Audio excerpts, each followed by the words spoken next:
I think we're live. I think so. Hello, and welcome back to Book Chats with Mostly Books. I'm Jody. And I'm Melissa. And tonight we are discussing Such a Quiet Place by Megan Miranda. You're going to all know that this was my pick. I am obsessed. Before we dive too far, do you want to give us a synopsis? Yeah, sure. So the book is set in this town called Hollow's Edge. Well, I don't know if that's the town, but it's the neighborhood. It's a lakefront community, kind of like a nice neighborhood, young professionals. Everyone, they do barbecues for the 4th, and, they do get-togethers. But then a couple is murdered on the street, and so, they're all trying to figure out who it is. They zero in on one of the neighbors, Ruby. She is convicted and sent to prison for 20 years, but now it's 14 months later and she's out. Her conviction's been overturned and now she's back on the street, which causes quite the commotion. It does cause a stir. Did you have anything else? No, I think that was it. Yep. I feel like that was really Yep. before spoiling things. Yep. Well, first off, what did you think of the book? It was really good. It hooked me right from the beginning. So, I read this in, I think, just a couple of days. So it was a really quick read. Yeah, I agree. I really liked it a lot. No shock. She does. She really grabbed you on the first page, and you kind of just keep going. Like, you have to know what's happening. And I really liked this premise of it not so much being like a new murder has occurred. It's like the fallout of the murder. And I thought that was a really interesting approach to a psychological thriller. Yeah, because it's like you think you knew who did it, but maybe you don't. Yeah, so I thought that was really good, and I definitely was like, this is weird. Like, I have to know more about these dynamics.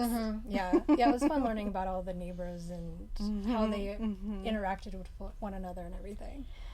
Yeah, they were really interesting. Yep. I would not want to live there. You kind of are in a fishbowl living there, because not only do they all, live on the same street, half of them worked at the same university, or they worked at the prep school. And so, you're, seeing them all the time. You really get to know them and know their routines and all of the dirty laundry that goes with that. Yep. Yeah. Aside from good pacing, did you want to talk about anything else with the writing? Well, a couple of things about just the book itself. I don't know if there's a technical term for this, but the raised, I like how the trees are. I just like the feel of the cover, and then I liked that they put a little street map. Right? Let me find it here. Just a little drawing of the street with all the houses and who lives where. And then I liked that each, because it's told in days, so there's the date with a little illustration of trees, which is really pretty. And then so quaint. And then there's a little excerpt from their message board. They have a message board, which I like. Just kind of gives you more insight to the neighbors. And I thought maybe by the end of the book the illustration would be different. I thought it would have changed throughout the book, but it didn't. I get more intense. Yeah, I don't know. I was expecting it to be a little different, but it was the same. But I just liked that sort of. It was just a nice, good details. Yeah, addition to the book. Yeah. I don't think I've seen too many, unless they're historical mysteries. Mystery with a map. Yeah, I really liked. Yeah. I know. I mean, even as I went along and I was like, okay, I know the layout of the street, I would still refer back to it. Yeah, I could see doing that. Yeah. Yeah, and I liked the little quaint trees. It's so misleading on this story of secrets and murders and deaths. Yeah. I also really liked her characters. Sometimes first person perspectives can get, I don't know, a little annoying at times for people. I personally don't really have that hang up, but I know some people do. What I really liked about this one, and I haven't noticed so much in other books for some reason, but I felt almost claustrophobic being with Harper the whole time. Yeah.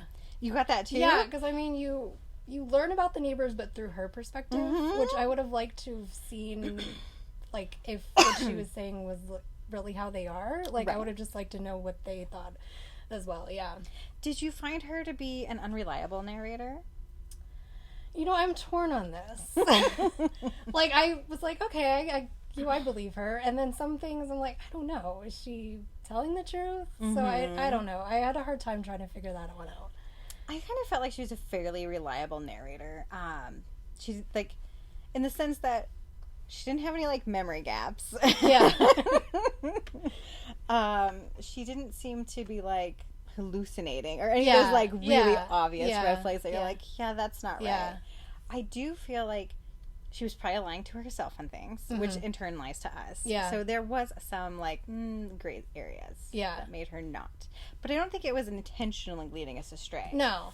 I think she just didn't want to look at everything. Yeah. Clearly. Yeah, and I just wasn't sure if I could trust what she was saying about other people and like how she viewed them. So, yeah. Well, and perspective, you know, is always interesting too. Like the way she sees their interactions. Yeah. You said, like it's not necessarily who they really are. Yeah. Yeah. Okay. So characters. What did you think of Harper? Other than I mean, I liked her. Yeah. I mean, her backstory is a little sad. I don't know if her parents still together or did they get divorced? I can't remember. They got divorced because of her brother. Yeah, her brother's like, it was a drug addict. So he had, problems with the law when she was growing up. And then she met this guy in college and everything seemed great. And they moved into this house. And I don't know were they engaged before they moved in or? Okay. So they're engaged and then he's like, okay, I'm out of here. See ya. Yeah. So she's just left here in this house, and that's when she takes Ruby in. And Ruby, who I think her father was just gonna move away. I think she was done with high school, I believe. Yeah, she was in college. Yeah. So, so she moves in with Harper. Is like has a roommate. So, yeah. Yeah, I mostly liked Harper. I think I'm just going to stick with I mostly liked Harper. Okay, I don't want to go too much into Ruby. But what did you think of Ruby? I had a hard time trusting her. Oh, yeah. I agree with that. Yeah. I mean, she's been in prison for 14 months. She gets out. She's trying to, like, claim her innocence and figure out who really killed the couple on the street. So yeah, she's just, spying on people. Yeah, she was really interesting. I definitely, when she came into the picture, was like, you have some energy, and I'm not sure if it's a good energy. Yeah, yeah. She, like, sneaks up on Harper, like, I don't know. I guess she sold the key to the house. Yeah, let's not go too far into some of this, but yes. Yeah. Do you want to talk about any of the other characters, and then we can just go spoilers so we can really talk?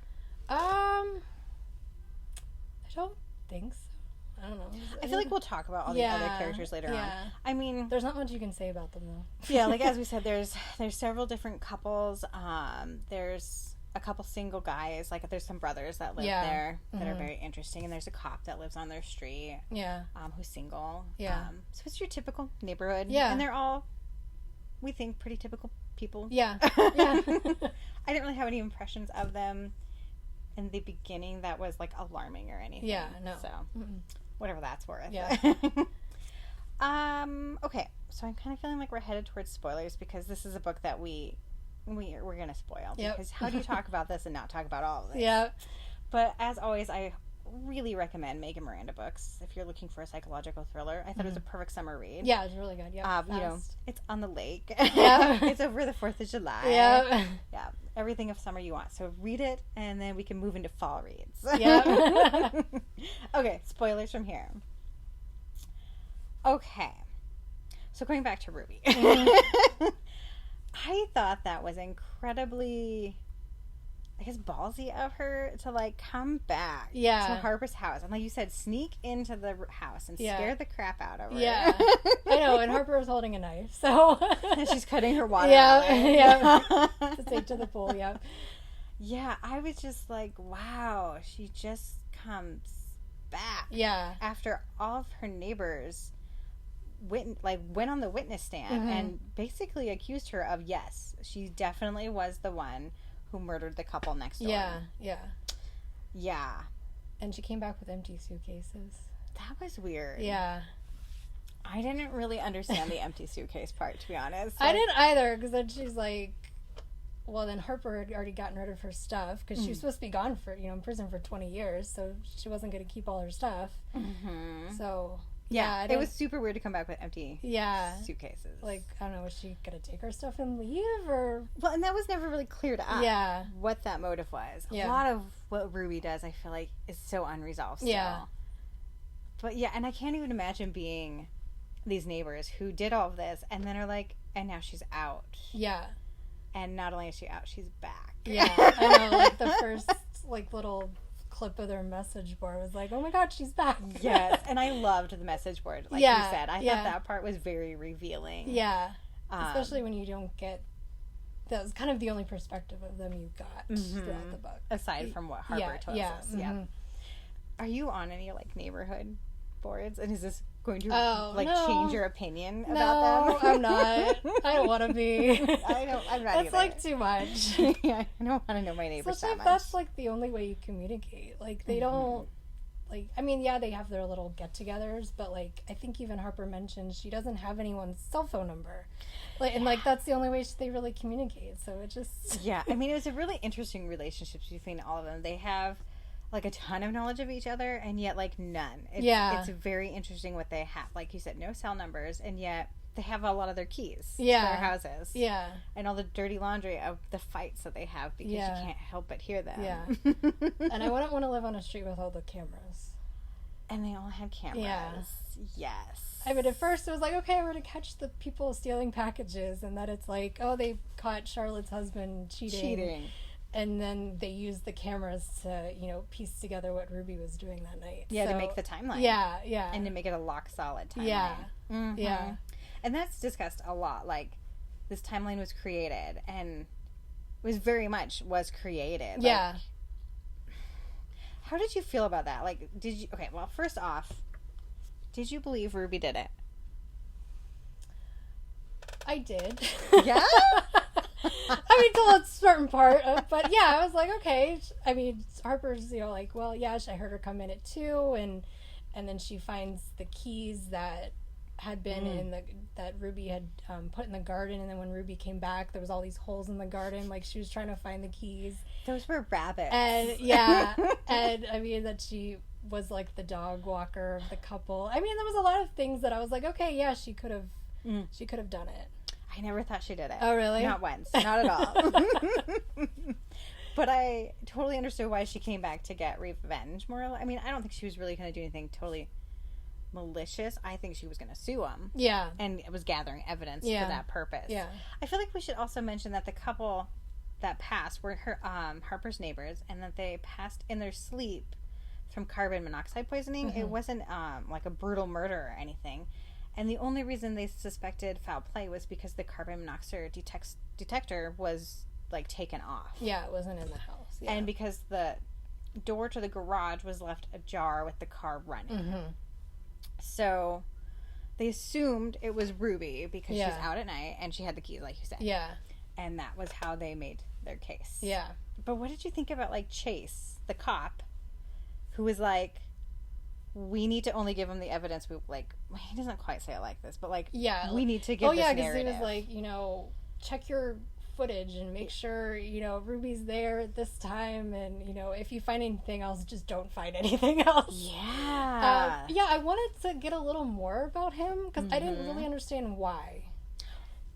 I didn't really either. Like, did he have something against her? I guess I just didn't understand, like, the motive, like, why.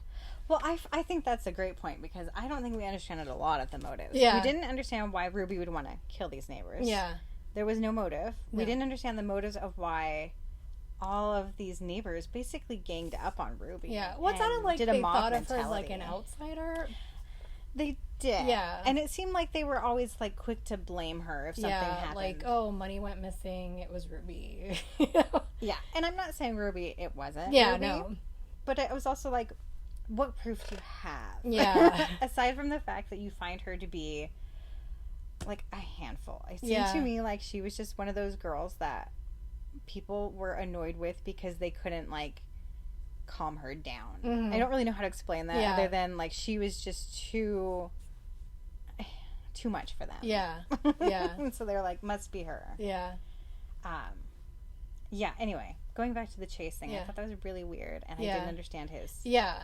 Other than Yeah, but then he got too involved and was on leave from the department or something. So. Well, and initially, I mean, he pretty much got the whole trial overturned. Yeah. Because he was, I mean, that's what we're led to believe. Yeah. And that's why she's out. Yeah. As well as the email that's sent. Mm-hmm. Yeah. What did you think of Mac and Preston? The brothers. I don't know. Preston kind of creeped me out.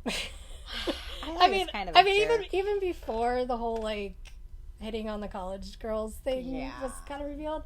I don't know. And Mac, I was like, okay. I mean, I guess he dated Ruby, and then he was dating Harper. So, I mean, that's a little weird. But he seemed a little better than Preston, I guess.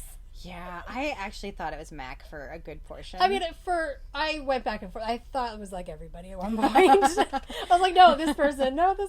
So. Yeah, no, it's like, it's totally Mac who killed them. Yeah. He seems too shifty. Yeah. Well, and she kept referring to, like, the boys club, and I was like, yeah. Those boys do cover up a lot. Yeah. Okay. So we've kind of hit the point where now we go to the 4th of July party. Mm-hmm. And nobody wants Ruby there. And they have Harper flat out was like, please don't come. Yeah. and since Ruby's been back, Harper hasn't been, I don't know, she hasn't been seeing the messages on the board, and she's not been getting invited to their little meetings, so. This little club. Yeah. Yep. She's on the outs now of the neighborhood. Yeah. Yeah. So she's like, Ruby, just don't come. But of course Ruby's going to come. Yeah, uh-huh. Because she's here for a purpose, and that's to make everyone, A, uncomfortable and squirm. Yep. And B, she does want her evidence to, I'm sure, make her case. Yep. So then the party happens, and do you love Charlotte, the head of the, I don't even know, that's a homeowner association? Yeah, I don't know. But I'm going to call it that. Charlotte is our type A, get it done. Yeah. Let's use our message board to communicate and keep everyone on the same page. Yeah. But anyway, I loved her attitude of, well, we're just going to ignore her. Mm-hmm. Yep. And Harper's like, yeah, good luck. Yeah. So needless to say, everyone is there. I think all of the ones on the street, it was interesting because it always feels like it's just literally their street and the like 6 or 7 groups of neighbors, but I think it was actually more than that. I think so. But yeah, it was. They reference others that they're like, oh yeah, from that other street. Yeah. But like at one of the meetings or something, like there was more of them, and I was like, okay.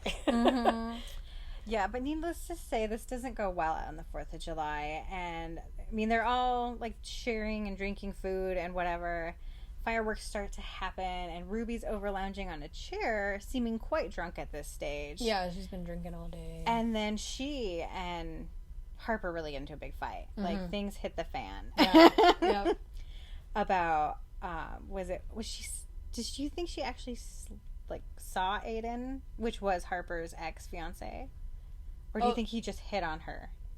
Well, I don't know. She said, okay, he was hitting on me, and, I was going to tell you, so he left. So I don't know what that means. I didn't either on that one. I was like, okay. Yeah. So that was revealed. And I also thought the whole her and Aiden thing was weird anyway. Harper and Aiden. It was so sudden. Like, yeah. I just need to get out of this relationship, and then does. And leaves, and maybe it was because of Ruby. I don't know. I know. It's like, I kind of have always wondered if there's more, like, if he's being, like, blackmailed or something as well. Because that kind of starts to happen in the book. Yeah. So I'm like, did they get to you? Yeah, maybe they caught him on one of the cameras or something. Right? And left a mysterious message. Yeah. Like they're doing to the other neighbors, leaving little notes. Like, I saw you. Anyway, so things get really crazy between them. And then Harper leaves. And everybody else kind of disperses. Yeah. Until suddenly, is it Margot? I think it was Margot, yeah. Who comes running, screaming frantically, and knocking on her door like, oh my gosh, you have to come, you have to come. It's Ruby. She's not breathing. Yeah. And now Ruby is dead. Yep. So, yeah. Got another murder on her Another hands. murder on this very quaint street by the lake. Yeah.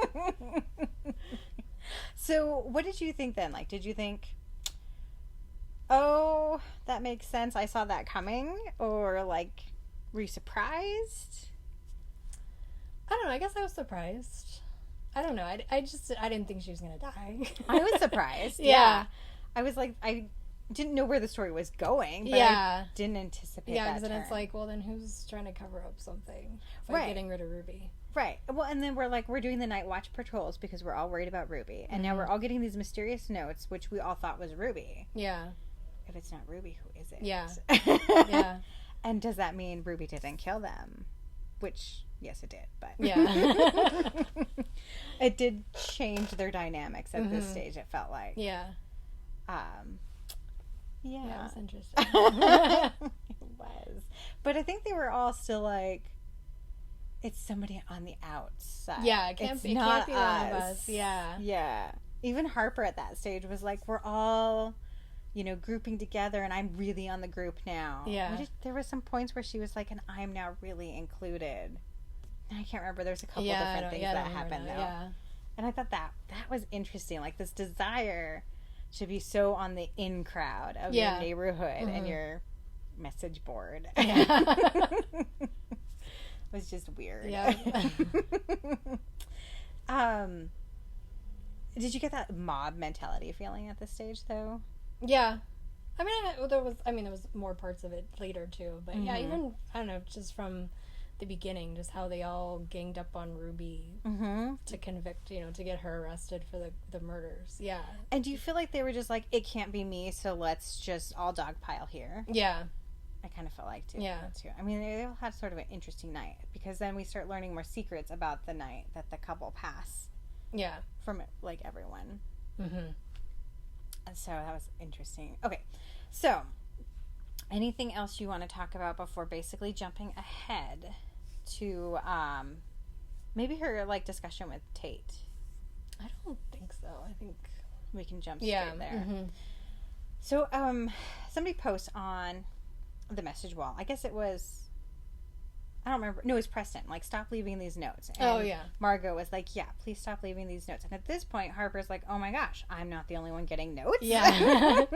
Yeah, like, with photos catching Harper doing something. And, like, terrible things. Yeah, like messages, yeah. And I thought that was weird, too. Like, they slowly just keep expanding the photo they send her. Yeah. I'm like, that's sort of weird. Yeah. Like, that was a really, like, long, drawn-out blackmail kind of system. Yeah. They just give her where she knows it's her in the photo. And her photo is her finding the keys that Ruby had and taking them out and burying them. Yeah, like she just randomly found them in the garden. Yeah. And I mean, she knew the police were looking for them. At this stage, Ruby's already in jail. But she's like, I don't want to turn them in. Yeah. Because they were literally keys to every person's house. On the street. Yeah. And so she doesn't, when she thought about throwing them in the lake, but then she's like, well, they could get washed up. So she, like, buries them on, like, the private property adjacent to theirs. So they'll never be seen again. Yeah. So at any rate, Harper goes over next door to Tate's, which used to be, like, her BFF. Yeah, her and, like, they were couples, friends when Aiden was still around. But then she thought that Tate knew Aiden was going to leave her and didn't tell her. Which, for a fair point, I would have been really upset about that, too. If my BFF knew that and didn't, like, tell me. Yeah, so needless to say, they haven't been speaking much. Right. Which then we find out is all a big misunderstanding. Because, oh my gosh, Ruby manipulated that situation. Yeah. So evidently Tate, like, gave her flowers and a long letter of, like, I'm so sorry your fiance left you. She's like, she knew before Harper, but only that day, like, moments. Like her husband had said something, like, he knew about it, but, Yeah, but Ruby's like, no, these flowers are for me. Yeah. So, and then kept ganging up on Tate as well. It was very weird dynamics in this group. Because then, I think there was mention of, like, after Ruby was living with Harper and the whole thing with Tate happened, it was, like, them two against Tate, and, Yeah, and it feels like that throughout this whole book. It was always groups being, like, against other groups. Yeah. Like, it was just a weird... Yeah. I don't personally have this feeling in my neighborhood. No. I'm not sure how your neighborhood is. We are not like that. No. We might wave, and that's the extent of it. Yeah. I should, I guess, mention that I don't also work with my neighbors. I think that dynamic is really... Yeah, no, I don't either. Weird. And then, like Harper taking over the position of the deceased one was kind of weird as well. Yeah. I want to come back to that because I have a question. Okay. Okay, so at any rate, Harper goes over and asks Tate, like, are you getting these notes too? And she said no, right? Like, she wasn't getting anything. No. But because of that sharing, because then Harper tells her what's happening, Tate finally decides to tell her why they didn't decide to give any footage for Ruby's case, because they have a camera as well, and Harper learned that there was a good chance Ruby was walking in a different direction, that, like, coming home from a different direction than what the timeline said she did. And she was like, well, did this really happen? Did you see Ruby on your camera? Because then this changes everything. And lo and behold, they did see Ruby. But they decided to hide it because they drove inappropriately. And hit a deer. And they're teachers. And they're both middle school teachers. So they can't have a DUI on the record. I was like, whoa. I did not see that one coming either. And that they saw Ruby but at 4. And not at 2. Like, Harper had heard her come in the house. And take a shower. So then Harper's like, who was in my house? Knowing that somebody has a set of keys, too. And, like, somebody was definitely in the house. Okay.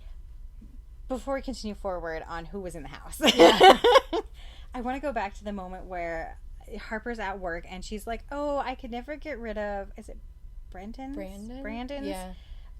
gentleman who passed. I could never get rid of his belongings. His brother didn't want them, so I put him in a closet. Did you find that super weird?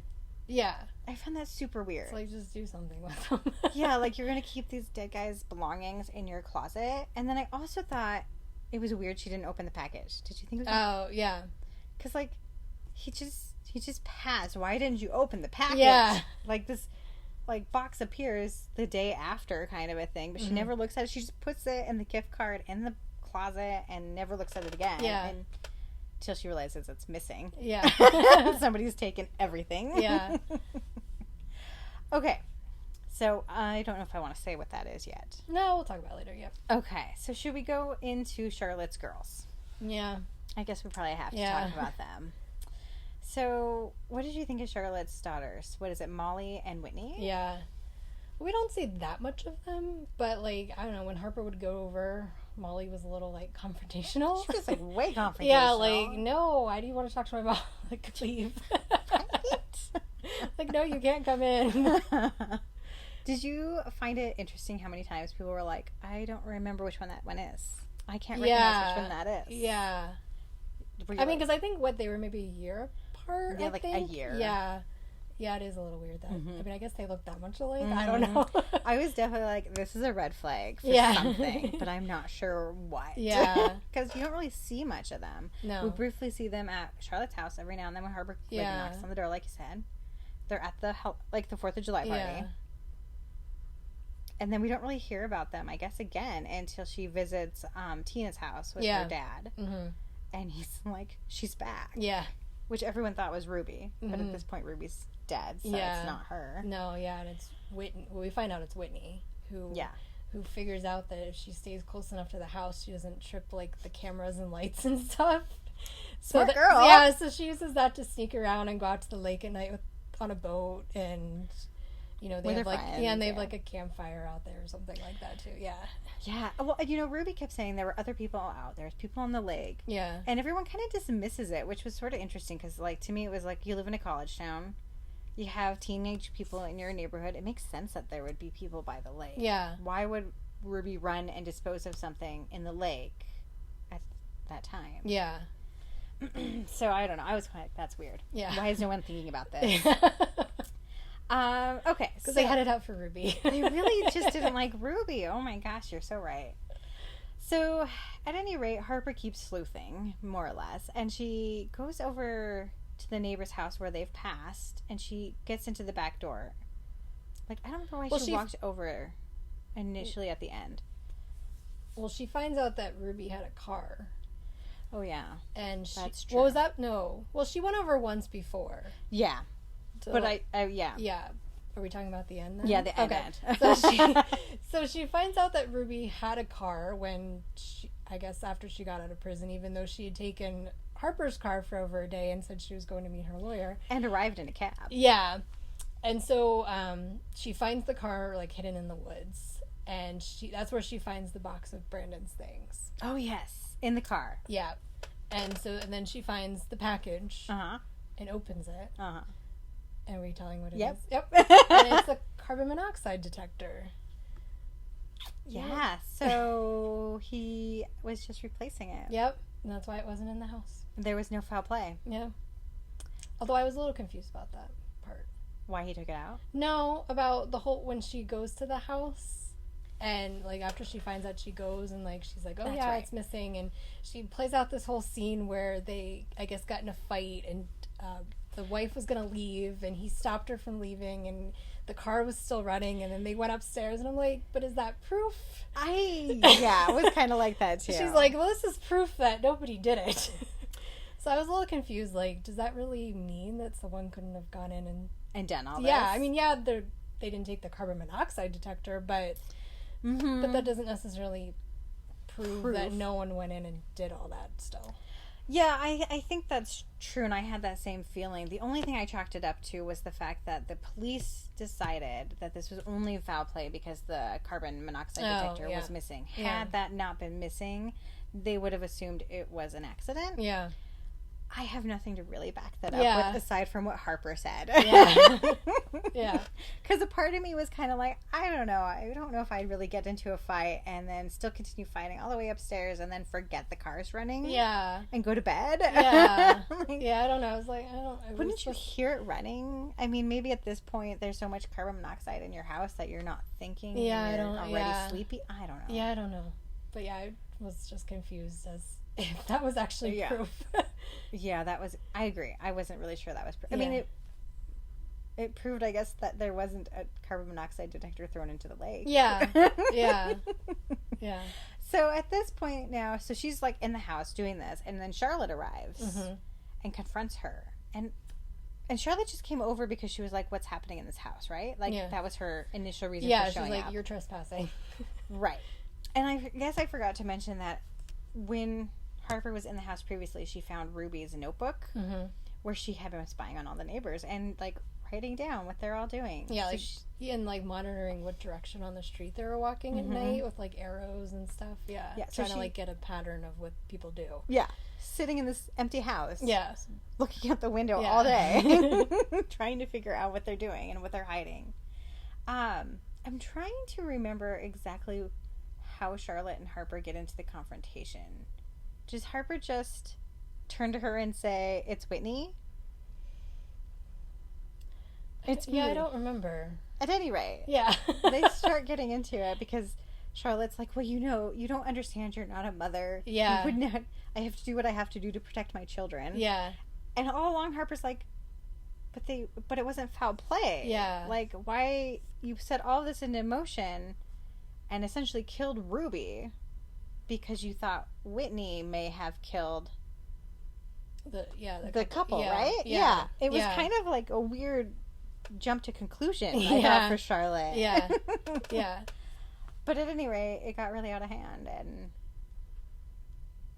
and Charlotte was the one that killed Ruby. Whitney did nothing. She poisoned Ruby at the party. With antifreeze. Yeah. And almost poisoned Harper, too, I guess. Yeah. Because Harper almost drank out of the same glass. Do you love that? I saw you rinse it out. Yeah, you were fine. You were going to be fine. I would have stopped you. Part of me was like, would you? Yeah. And then, because Harper had thought it was Whitney who like sent the messages, or it was Molly. I was a little confused. Molly. Yeah, and then was like, Charlotte, did she know about this? I was a little confused by who. Charlotte seemed very not in tune with her kids. Yeah. So yeah, Molly was sending all the neighborhoods all these weird messages. Because they were trying to like keep it. Yeah, it's Ruby doing this. Right, and all along it's been Molly who's been like the moral police, I guess. Yeah. Is what she's doing. Like, yeah, I see things. You guys don't see everything. Yeah, the whole thing was weird. I don't know what was motivating all of that. I mean, I really did like when Harper was like confronted her about Margot and the baby, because the husband left the baby in the car, which is very upsetting. Yeah. And then she took a photo of it, and Harper's like, why didn't you just go tell them? Yeah. That you didn't did do that. anything to help. Yeah, you made this just like, you're just as bad of a person as the husband for forgetting the child as like sitting there taking the photo. Yeah. Like, and doing nothing. Yeah, exactly. Yeah. And it was like, I think at that moment Molly was like, huh, you're right. I don't know if she'll change. Yeah. So yeah, then they all kind of band together again. Yeah, they're like, well, well, Harper's like, we have to call the police. Did you like how long that took them to do it? Yeah. And I think Harper was the one that finally called them. Yeah, because well, no one she else didn't. would. One, and she didn't trust them to like say what really happened. That's either. true too. Yeah, because who knew what they would like construct for their new narrative? Yeah. On this. Did you like the one Javier was like searching? Like she's like he made a dramatic show of like trying to find his phone and not have it. I'm like, good job, dude. And then after that, the message boards go away. Yep. And they're all going to try to sell their house. I mean, they were trying to sell their house. Yeah, before. and they couldn't. Yeah, but then at the end, Harper's selling her house. Yeah. Gonna leave, start fresh, moving with her brother. Yeah. And then we find out she was the one that sent the email to the lawyer about she kept all the message board because like I guess after a while they just deleted all those messages. Yeah, Chase was like, we need to delete this. So she had saved them and was like looking back and like, something's not right. And so she just wanted like someone else to look at it, the case. Mm-hmm. She didn't think Ruby was gonna be like let go. Yeah, she never thought that was gonna happen. She was just like, I feel like these are weird. Yeah. And then Ruby knew it was Harper that did it. Yeah. Yeah. She said, and then, because that's what Chase overheard. Yeah. Which was interesting. And that made you feel better about the whole, like, the way, because Harper was also the only one who, like, tried to defend Ruby in the case. She was the only one who testified for the defense. Yeah, and she thought that Ruby was, like, thanking her, and all of the cop friends of Chase supposedly said that she was being very disrespectful towards Harper on not saying thank you. Yeah. Yeah, now she's off to Philadelphia to stay with her brother. And I thought that was like an interesting point. She talks a lot about how her dad called her brother to the cops when he was having problems with his addiction. Mm-hmm. But then once he got in the system, he was really stuck into the system. And then her dad never really thought about that. And that point keeps coming up, I think, as she's reflecting over what they did to Ruby. And I just thought there was some really good like reflection, I guess, on that whole process. Yeah. But do you think do you think Harper takes in too many strays? She might not anymore. Right. I don't know if she had a choice with Ruby. I think Ruby decided she was going to be a roommate. Yeah. And just pretended to make it look that way. Yeah. Like, oh, you need company now. Right. I'm here to help you. Too. Yeah. Okay. Any last thoughts on this fun read? I don't think so. I don't either. It makes me not want to move to any idyllic, like, suburb ever again. No.